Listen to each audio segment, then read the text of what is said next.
You know, there's a difference between being alone and lonely. Hey guys, welcome back to my channel. Today I'm going to talk all about how to spend time alone, or some things you can do to spend time alone. You know, I spend a lot of time alone. Talk to my family, they definitely know that. So I feel like I learned a few things along the way. So the first thing is that there is a very big difference between being alone and lonely. So being alone means, let me get it.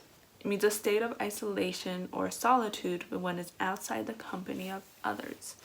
So that's alone. Now lonely is very different. It describes a feeling of sadness or abandonment, not isolation, but abandonment. It's the feeling of that. So alone, lonely, very different. I am alone, not lonely. I do agree that you should spend time alone to learn who you are and just learn a bunch of stuff.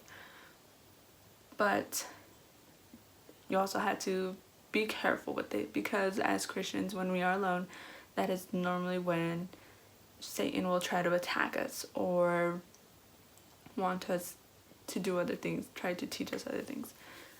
And you have to be wary about that. Okay, so right into the tips. First one. What you can do when you're alone is set goals.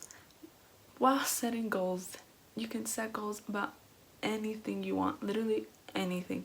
For your career, what do you want to be in 5 years, or maybe trips that you want to go on, what you want to do when you're on that trip. Personally, I want to go to New Zealand, so I love planning that trip. Or things you could do around the city, because you'd be surprised how many things there are you can do around your city. So first tip that I recommend.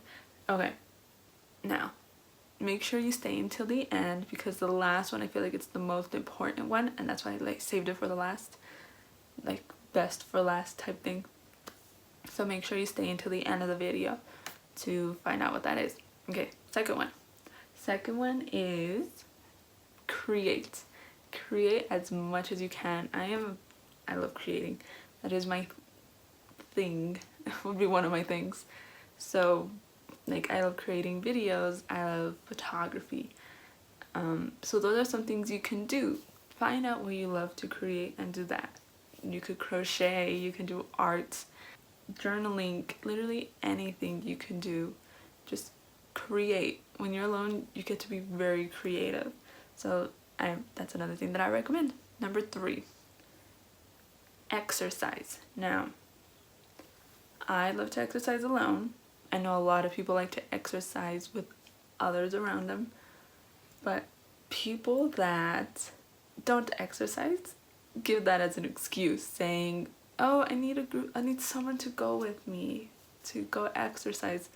No, you don't. You could do it all on your own. You don't even have to leave your house. You have a phone, use YouTube. YouTube has various videos that you can use to exercise. You could do it all on your own.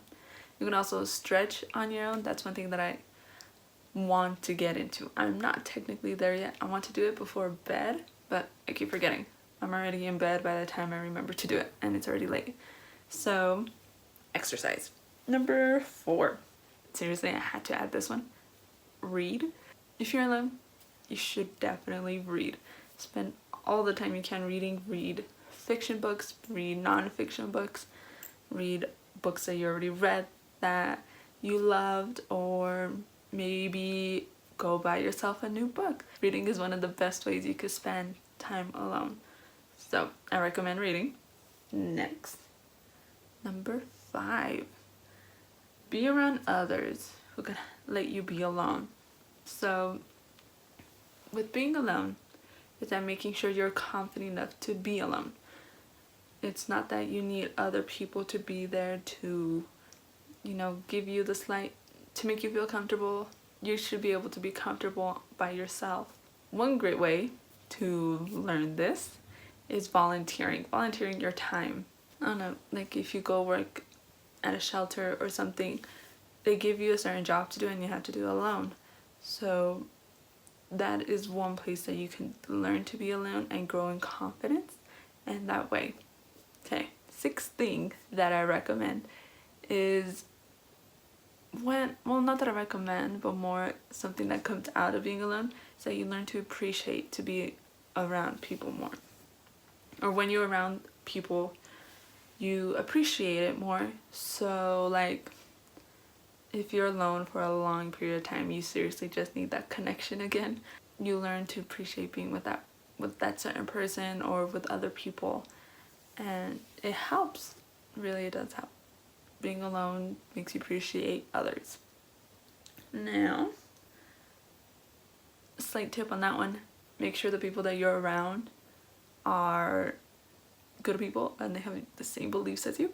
Okay, next thing, seventh, you have to make sure your negative talk don't have negative talk. Imagine, I know there's like a lot of people talking about negative talk right now. Negative, I can't say the word. Negative talk. There are a lot of people talking about it, saying you have to watch what you're thinking, even when you're around people. So it's not just when you're alone, but you need to watch it, because you can be really putting yourself down, like, oh, I suck at this, or I look horrible, and you just put yourself down. And you have to reframe yourself, like catch yourself when you're doing it and tell yourself, block it, push it away, and try to think of something else. Especially when that's going on, a very good idea is to go to the Bible and see what God thinks of you and how much he actually loves you. That's one good way to get out of that negative talk. Also praying, very good thing. Just have God help you and remind you who you are in him. Last one, the one I said you guys need to stay for, is put your phone down. Now, what do I mean by this?